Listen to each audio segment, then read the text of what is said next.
Здравствуйте! Вы смотрите выпуск новостей на телеканале ТУА-24. Мои коллеги и я, Азамат Ачур, расскажу вам о главном событии этого дня. И коротко о главном. В аэропорт Кызыла начали летать аэробусы вместительностью пассажиров свыше 170 человек. В Кызыле в этом году будет отремонтировано 14 дорожных покрытий. Власти Тывы поздравили медиков с профессиональным праздником.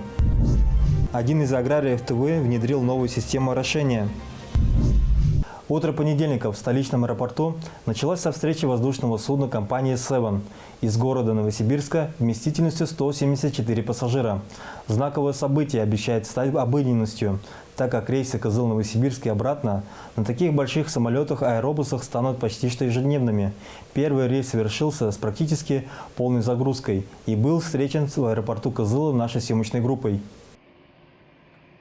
В половине 8 утра понедельника впервые на взлетно-посадочную полосу аэропорта Кызыла приземлился самолет типа А-320, где на борту находилось свыше 140 пассажиров рейса Новосибирск-Кызыл. Это поистине знаковое событие, ведь до этого момента в Туве не было условий для принятия и обслуживания воздушных судов таких размеров. Еще в начале текущего месяца сегодняшнее событие анонсировал глава Тувы Владислав Хавылы. Именно по поручению руководителя республики региональный Миндортранс совместно с аэропортом Кызыла успешно отработали вопросы по открытию дополнительных перелетов из столицы республики. В середине июня наш аэропорт впервые примет дальнемагистральный аэробус А-320 компании «Севен» из Новосибирска вместимостью 170 пассажиров. Пробный рейс покажет возможности нашего аэропорта обслуживать большие самолеты. Пункт пропуска полностью готов. Ведем проработку международных рейсов. Авиаперевозки пользуются все большим спросом у жителей республики. С апреля компания S7 начала делать из Кызыла в Новосибирск 6 рейсов в неделю, а со 2 июня 7 дней в неделю. Кроме того, с середины этого месяца самолеты компании станут летать в столицу Сибири 2 раза в день. Это стало возможно благодаря совместной работе руководства Тувы с Федеральным агентством воздушного транспорта. Я очень рада, когда сегодня мы зашли в новый самолет, который может принять 174 пассажира. Это здорово, потому что снижаются цены, нет нагрузки. Обычно нужно билеты покупать заранее, а теперь просто замечательно. И, как сейчас сказала авиакомпания Seven, что будут совершать 8 рейсов в неделю, то есть туда-обратно 4 рейса. Замечательно. Да, первый раз лечу на таком большом. Все хорошо, все супер. До сегодняшнего дня самые большие самолеты, которые приземлялись в нашем аэропорту, имели возможность перевозить порядка 100 человек. К примеру, суперджеты, работающие на рейсе Кызыл-Москва. Теперь рекорд официально побит. О технических характеристиках и возможностях аэробуса типа А-320 нам рассказал непосредственно человек, который им управляет. Пилот с более чем 30-летним стажем. Самолет замечательный, один из самых популярных среднемагистральных в мире на настоящий момент вместе с Боингом 737. Авиакомпания Seven основной тип. Раньше сюда летали эмбрайеры наши, там поменьше, там 70 человек загрузка. Мы можем взять 174 человека от вас. Также Антон Левашов ответил на вопросы, касающиеся требований к взлетно-посадочной полосе. По его мнению, аэропорт Кызыла с этой задачей справился на все 100. Полоса ровненькая, радиотехническая система отработала без замечаний. Все устроило, все хорошо. На протяжении последних 2 лет проводились мероприятия, чтобы получить свидетельство для принятия воздушных портов, таких как аэробус А-320. Это более вместительные большие борта. Таким образом, получается, аэропорт уже на сегодняшний день технически готов и в техническом плане, и в плане механиков, инженеров, и в плане обслуживания таких бортов. Этот своего рода пробный рейс откроет дорогу и другим авиакомпаниям с такими же большими самолетами. Не только по направлению в Кызыл, но и в другие города страны и столицы Тувы. А также откроет возможность перелетов в другие страны через наш аэропорт. Берганаюн, Буян Мангуш, Азамат Ачур, телеканал ТУА-24. Система оповещения необходима для информирования населения о различных непредвиденных ситуациях. Правительство Тувы заключило соглашение с Красноярским акционерным обществом «Ростелеком» на реконструкцию и установку системы информирования населения. Подробнее в материале нашего корреспондента Айсу Мангуш. Автоматизированная система централизованного оповещения – это система предупреждения о чрезвычайной ситуации, угрожающей жизни и здоровью населения. Информирование жителей при ЧС – это залог защиты и сохранения жизни. Так, в скором времени региональные власти обновят такие системы на территории Тувы. Об этом шла речь на встрече. Хочу особо отметить, что реализация данного проекта будет проводиться в соответствии с инвестиционной программой Ростелекома. Сумма, скажем так, бюджет бюджет проекта полную реализацию строительства системы оповещения порядка 430 миллионов рублей. В настоящее время в стране созданы и работают региональные, местные, локальные системы оповещения населения. Принцип работы информирования зависит от характера и масштаба угрозы, от подворового обхода до использования автоматизированных централизованных сигналов. Как поделился Алексей Усатов, директор красноярского филиала ПАО «Ростелеком», на территории 19 муниципальных образований республики требуется строительство и обновление системы оповещения. Согласно договоренностям, компания проведет в Туве масштабную реконструкцию системы оповещения. В зависимости от географического положения и численности жителей населенного пункта будет установлено разное количество комплектов оборудования. Они будут установлены на разных зданиях с максимальным звуковым охватом. В случае возникновения чрезвычайной ситуации, каких-то техногенных ситуаций, данная система позволит в автоматическом режиме донести сигнал тревоги либо голосовое сообщение до большинства жителей республики. Данная система интегрирована и автоматизирована с всеми пунктами единой диспетчерской службы и, соответственно, независимо от других платформ. Информирование и оповещение населения осуществляется на всероссийском уровне с привлечением федеральных средств массовой информации. В данном проекте специализированные технические средства информирования и оповещения населения будут размещены в местах массового пребывания людей. Для нашей республики данный проект является очень важным. Почему? Потому что наша система оповещения населения республики находится в изношенном состоянии. Новый 21 век получается, новая система, цифровизация идет, поэтому данным проектом предлагается установить самые последние образцы технологий системы оповещения. В настоящее время на территории Тувы функционирует 53 единицы средств оповещения. Для полного охвата населения необходимо еще 246 единиц по проектно-сметной документации. Благодаря внедрению данной системы общий охват населения республики системы оповещения возрастет до 81%. Реализация проекта предусматривает установку порядка 130 комплектов оборудования. Благодаря программе будет выполнено поручение президента Российской Федерации по повышению безопасности и оповещению граждан. Айсу Мангуш, Буян Ноюн, Мирана Иргит, телеканал ТУВА-24. Другим темам. В Кызыле состоялась пресс-конференция, посвященная профилактике дорожно-транспортных происшествий, связанных с несоблюдением скоростного режима.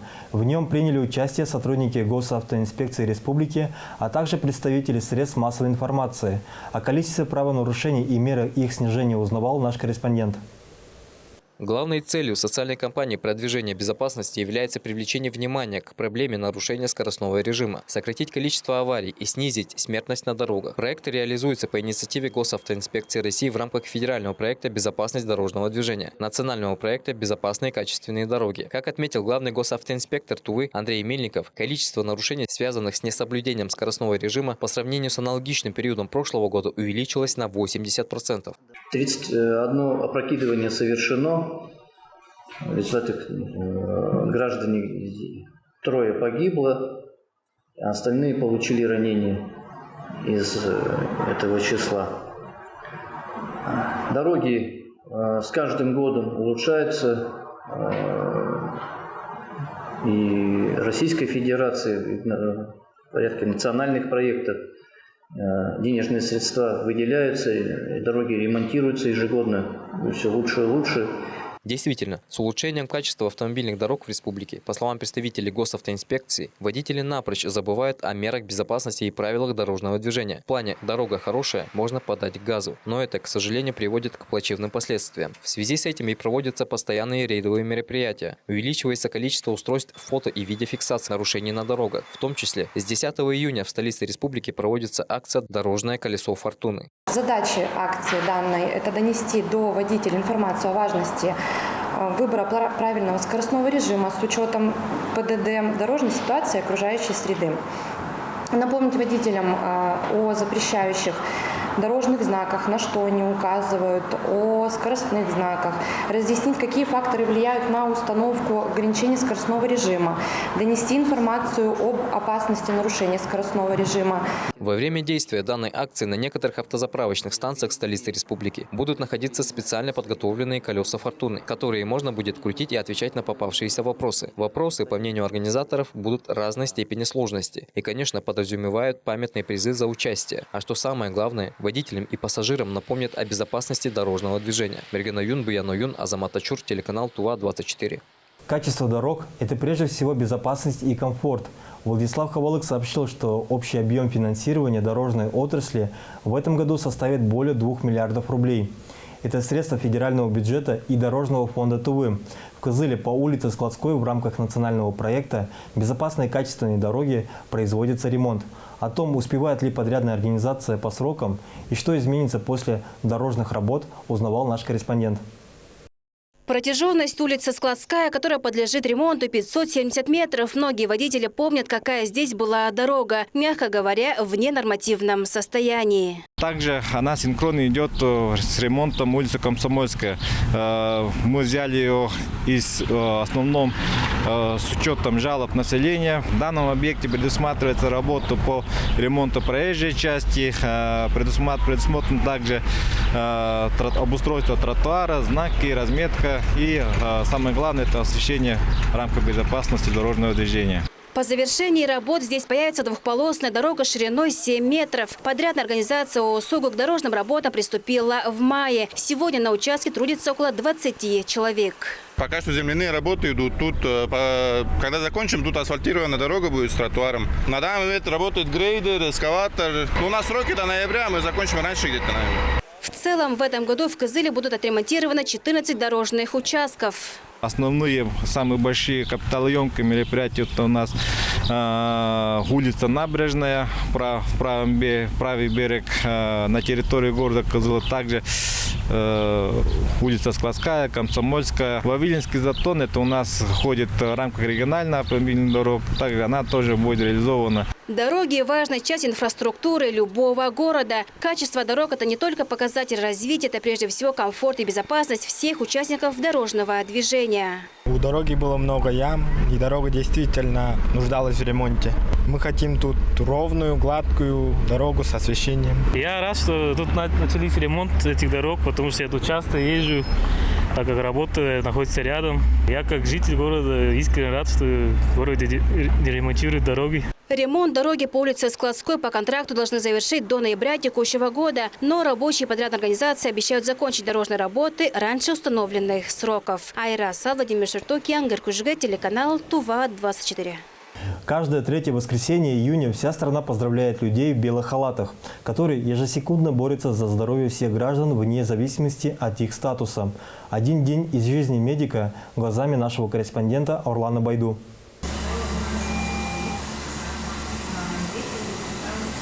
Уже 30 лет своей жизни Рима Кудерек посвятила всю себя служению народу. Дарить здоровье людям – это ее призвание. За ее плечами 1000 операций. Стоит отметить, что она первая женщина-нейрохирург в истории республики. Она выполняет весь спектр экстренных и плановых операций, в том числе и высокотехнологических, на базе нейрохирургического отделения республиканской больницы. 7 часов без обеда и перерывов ежедневно, 3 дня еженедельно круглосуточные дежурства – все ради здоровья пациентов.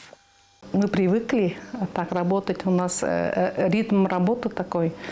Мы врачи всех специальностей уже привыкли так работать. Так что, конечно, тяжеловато, но такова наша миссия. Опухоли мозга, травмы периферической нервной системы, патология позвоночника – основные жалобы, с которыми поступают к Риме Ческалоловне. Наряду с количеством операций растет и количество благодарных пациентов. Они не перестают выражать признательность врачу за ее золотые руки. Я сама поступила сюда из Авюрского района. Здесь уже лечусь второй раз. Выражаю благодарность всему медицинскому персоналу, которые стараются для нас, пациентов. В особенности хочу отметить труд своего лечащего врача Римы Ческалоловны. Благодаря ей я чувствую себя уже намного лучше. Еще хочу поздравить всех медиков с их предстоящим профессиональным праздником. Спасибо вам огромное. Для Римы Ческалоловны главное не благодарность пациентов, а их самочувствие и дальнейшее здоровье. На утреннем обходе ей даже не приходится заглядывать в медицинские карточки, так как каждого она знает в лицо. Раз я выбрала такую профессию, моя миссия спасать и помогать пациентам. Я хочу видеть своих пациентов здоровыми, счастливыми, чтобы они радовались жизни. Наряду с Римой Кудерек на страже здоровья нейрохирургического отделения стоят еще 40 человек, которые полностью разделяют ее взгляды. Для многих из них в свое время она стала наставником, советчиком и проводником в мир медицины.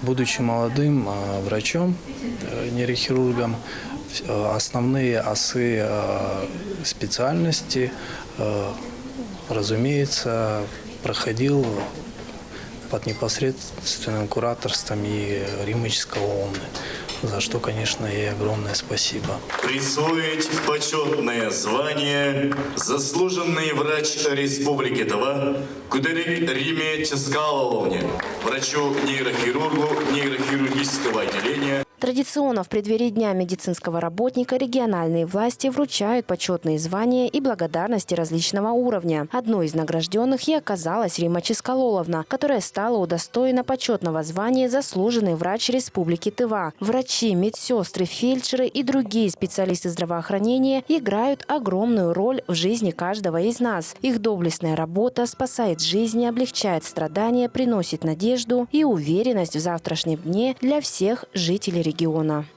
В день вашего профессионального праздника мы благодарим всех специалистов здравоохранения за благородный труд, который требует очень высоких профессиональных знаний, полной самоотдачи, способности сопереживать и приходить на помощь.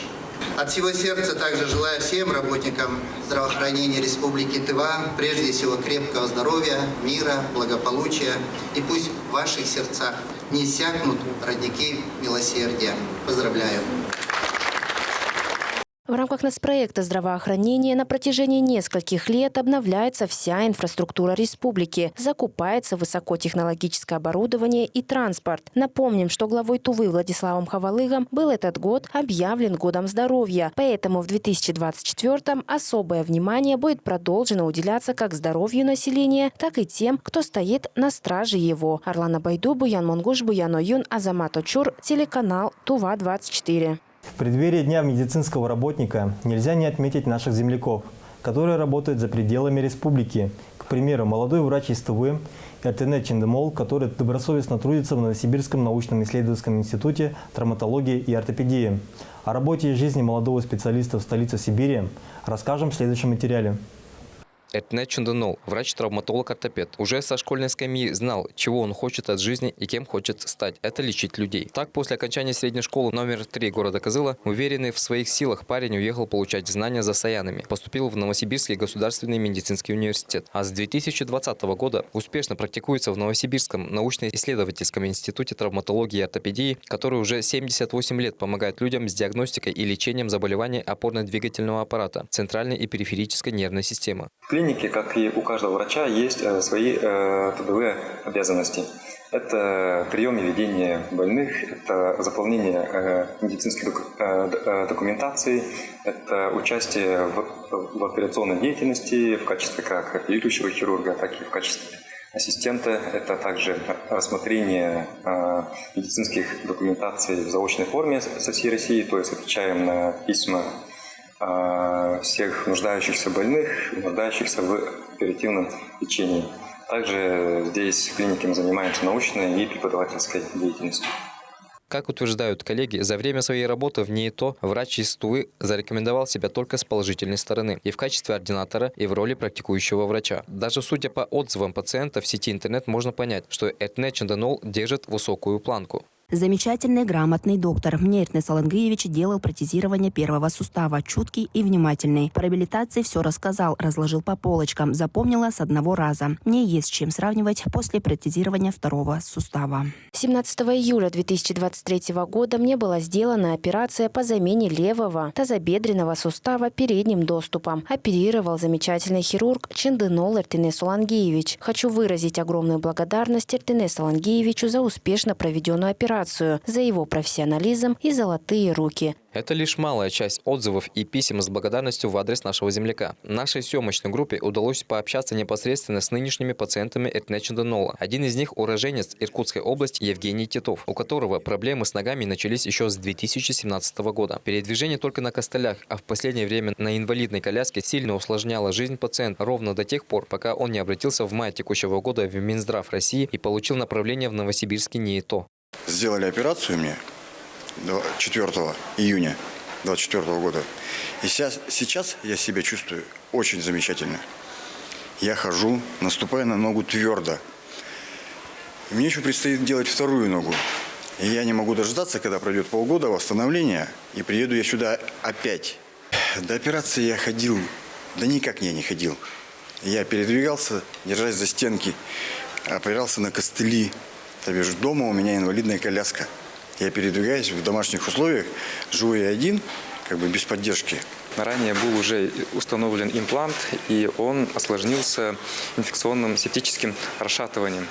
Из-за расшатанных компонентов он не мог нормально передвигаться. Мы ему сделали операцию по удалению расшатанных компонентов и поставили ему постоянный эндопротез, после чего боли у него прекратились. На данный момент он уже не нуждается в анальгезии, в обезболивании и спокойно передвигается на своих ножках.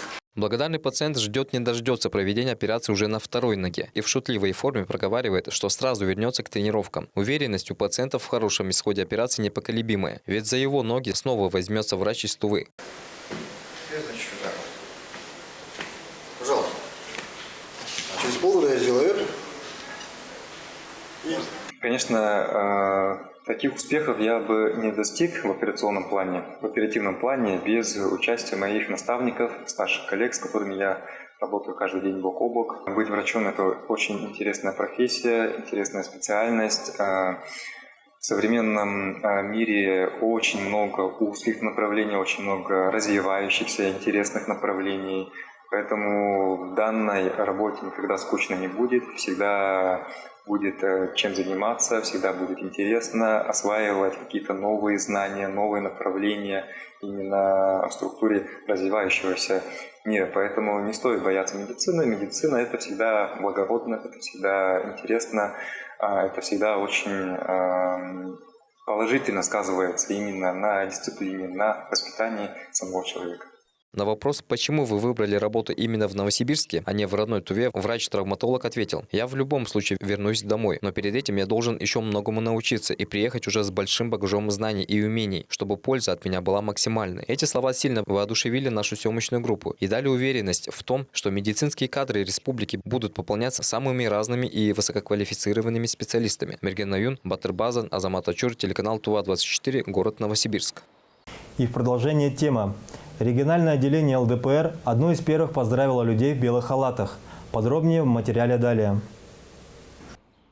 День медицинского работника был учрежден в 1980 году указом Президиума Верховного Совета СССР. В честь врачей, санитаров, фельдшеров и других медицинских работников с тех пор принято проводить торжественные мероприятия. Лидия Полевич, идеолог республиканского отделения ЛДПР, выразила слова благодарности и поздравления людям, чья профессия – спасать и сохранять жизни. В преддверии праздника Дня медработника мы поздравили коллектив скорой помощи, вручили им подарки на память и пожелали им долголетия, спокойной, хорошей работы.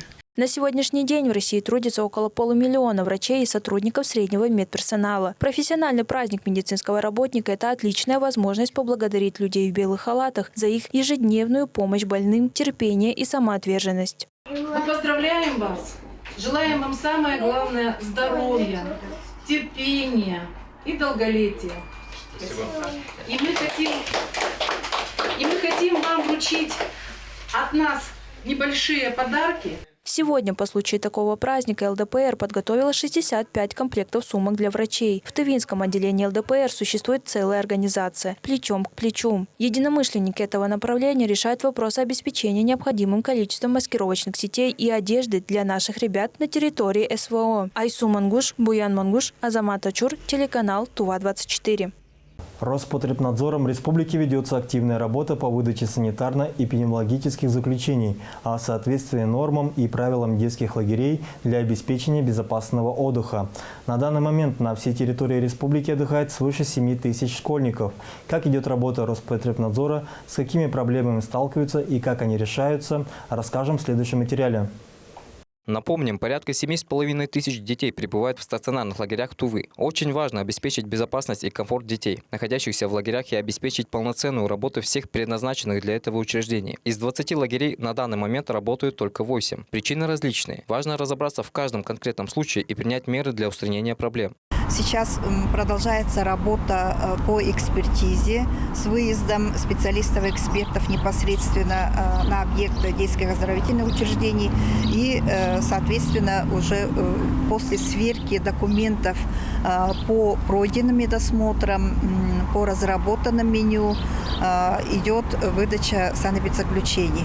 На сегодняшний день у нас получили санэпидзаключения и начали функционировать стационарные лагеря на территории Мунгундагинского Кажуна. Это 2 лагеря, которые своевременно подготовились и приняли детей. Также детские лагеря открыты в Тоджинском, Дунхемчикском, Кахемском, Улухемском районах. Эти учреждения вовремя прошли все необходимые проверки и получили соответствующие заключения. Именно на начало этой летней оздоровительной кампании главной причиной отказа в получении разрешения стала проблема с медицинским осмотром персонала лагерей. Возникли проблемы с медосмотром работников, персонала, пищеблоков, столовых летних оздоровительных учреждений.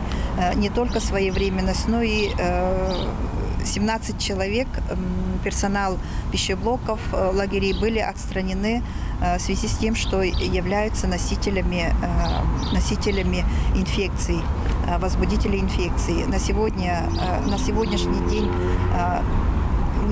во многих лагерях устранены соответствующие нарушения. Также Людмила Солчак отметила, что в ведомстве надеются на то, что выявленные нарушения будут устранены до 20 июня. Именно в этот день должны открыться стационарные лагеря для ребятишек. Мерген Оюн, Владимир Сюртук, Азамат Ачур, телеканал ТУВА-24. Летняя пора – самое время ухаживать за урожаем. Работа эта довольно кропотливая. Каждый сезон аграрии по всей стране придумывают все новые способы сэкономить свое время, проведенное в огороде. Одним из таких изобретений стала система капельного полива, которой уже пользуется в своем хозяйстве местный фермер. Насколько она эффективна, узнавал наш корреспондент.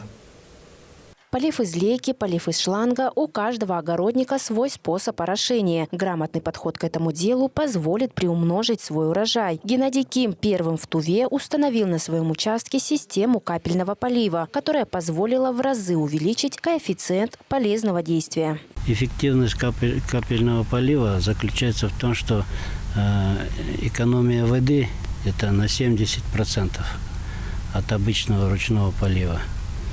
И потом равномерно распределяется влага по всем растениям, и поэтому потерь ожидается, потерь будет намного меньше. Эта технология помогает экономить воду, предотвращает пересыхание почвы и избавляет от необходимости рыхлить землю. Для полива используется вода из скважины глубиной 50 метров, которая подается с помощью насоса мощностью от 11 до 22 киловатт. Региональные власти решили поддержать местного агрария, возместив часть затрат. По капельному поливу я даже не ожидал.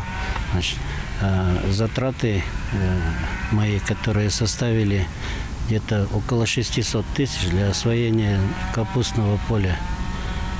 В районе 70% решили от моих затрат компенсировать. Но это большая помощь. Это не первая поддержка со стороны властей, которая позволила увеличить масштабы хозяйства Геннадия Кима. Ранее он уже получал грант в размере 9 миллионов рублей, на который закупил спецтехнику. Все для того, чтобы у земляков каждый день была свежая картошка. В ходе, допустим, работы уже выясняется, что бывают какие-то задачи сложные, где-то проблемы.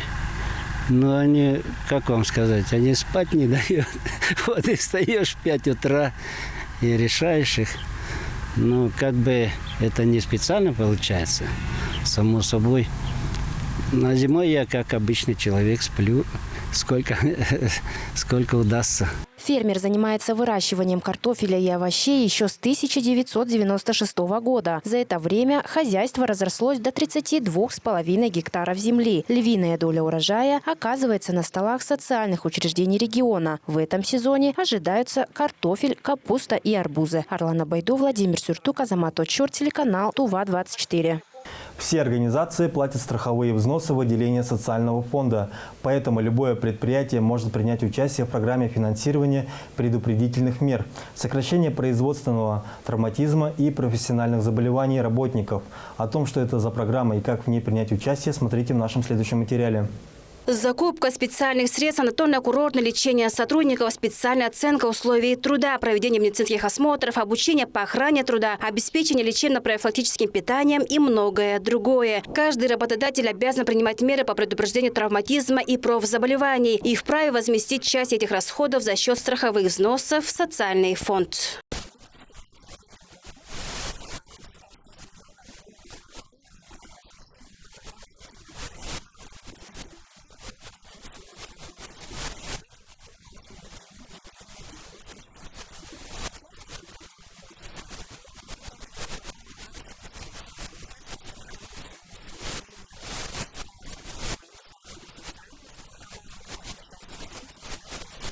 Как показывает практика, средства работодателей в основном направляют на специальную оценку условий труда, закупку средств индивидуальной защиты, а также на проведение медицинских осмотров для сотрудников. Компенсируемая страхователем сумма на крупных предприятиях может составить даже несколько миллионов рублей. Но здесь все зависит от масштаба организации и начисленных страховых взносов.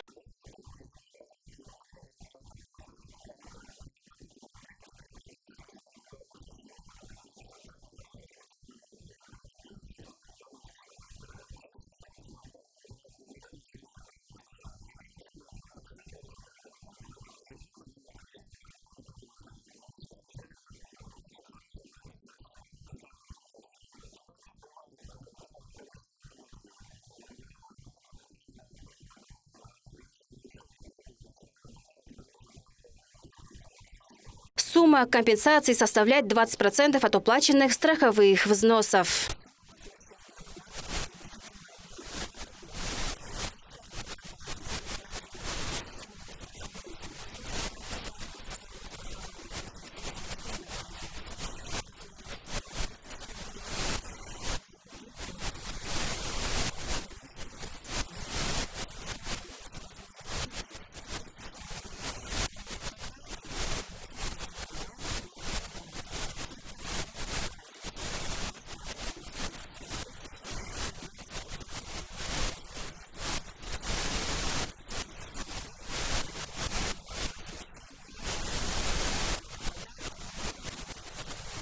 Заявление на участие в программе по финансированию предупредительных мер по сокращению производственного травматизма можно подать до 1 августа текущего года. Айра Асад, Владимир Сюртук, Миранэнерги, телеканал ТУВА-24.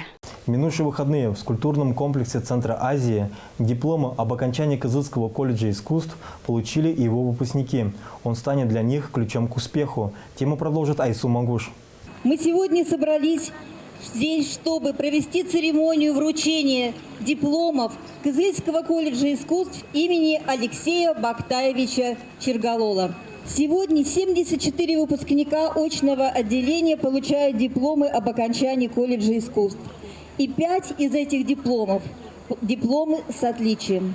Традиционное торжественное вручение дипломов состоялось в культурном комплексе Центра Азии, где собрались родные и близкие выпускников, сами выпускники и преподавательский состав колледжа. В этот прекрасный вечер администрация учебного заведения выпускает своих родных студентов с напутственными словами в большое будущее. Мы пожелаем им счастливой белой дороги, чтобы они поступили дальше в вузы России. Пожелаем им хорошо трудоустроиться устроиться и стать очень ценными специалистами культуры и искусства нашей республики. История Кызылского колледжа искусств начинается с решения открыть Кызылское музыкальное училище в 1959 году. За время своего существования образовательное учреждение подготовило и выпустило около 3000 специалистов в области культуры и искусства. И сегодня, в юбилейный год, в год столетия Алексея Черголола, 74 учащиеся колледжа провели свой последний вечер в торжественной обстановке. Дорогие выпускники, вы уже получаете диплом, вы уже становитесь взрослыми людьми. Вы несете ответственность за качество вашей жизни. Работайте всегда тоже на качество. Мы достойно всем коллективам съездили в Москву. Я думаю, что наш концерт и данная поездка останется в ваших сердцах в истории нашей культуры Тувы. Лучшим творческим потенциалом учреждения был и есть педагогический состав из высокопрофессиональных преподавателей, которые передают свои знания и мастерство студентам. Около 100 студентов разных лет удостоены почетных званий, награждены орденами и медалями различных уровней. Выпускники Эчиздапай и Дара Кулар выразили свою благодарность всем преподавателям. Очень долго, очень упорно к этому шли. Были очень сложные госэкзамены у нас, но мы все отлично сдали. Я очень благодарен своим преподавателям. Они меня многому обучили, многому научили, и я хотел бы им сказать спасибо. Отличники колледжа рассказали, что только благодаря упорному труду и стремлению к поставленным целям можно приблизиться к своей мечте и воплотить ее в реальность. Я выпускница, в этом году заканчиваю 2 специальности. Это вокальное искусство и теория музыки. По 2 специальностям я окончила с красными дипломами, да, с отличием. В колледж я пришла в 4 года. Колледж для меня второй дом, преподаватели мои, как мои вторые родители. Я к ним с особым трепетом и любовью отношусь ко всем. Я безумно благодарна колледжу за все знания и навыки, которые он мне дал. Кызылский колледж искусств играет важную роль в формировании творческих кадров для сферы культуры. Культура является неотъемлемой частью жизни общества. Она отражает его ценности, традиции и идентичность. Также профессионалы и энтузиасты в области культуры содействуют сохранению и развитию культурного наследия Тувы. Айсу Мангуш, Мерген Оюн, Буян Оюн, Азамат Очур, телеканал Тува-24.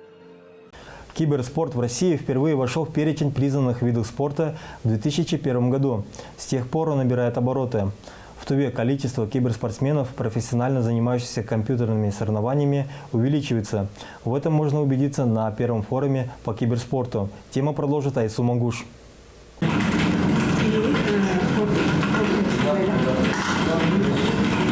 Старшее поколение зачастую не всегда понимает, что такое киберспорт, и обычно недооценивает подобную спортивную дисциплину, воспринимая ее как простую мультяшную игру. А это серьезный вид соревнований, имеющий огромную базу спортсменов.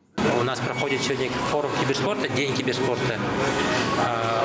Очень рад посетить это мероприятие. Сам, честно скажу, не увлекаюсь киберспортом, но понимаю, что этот вид спорта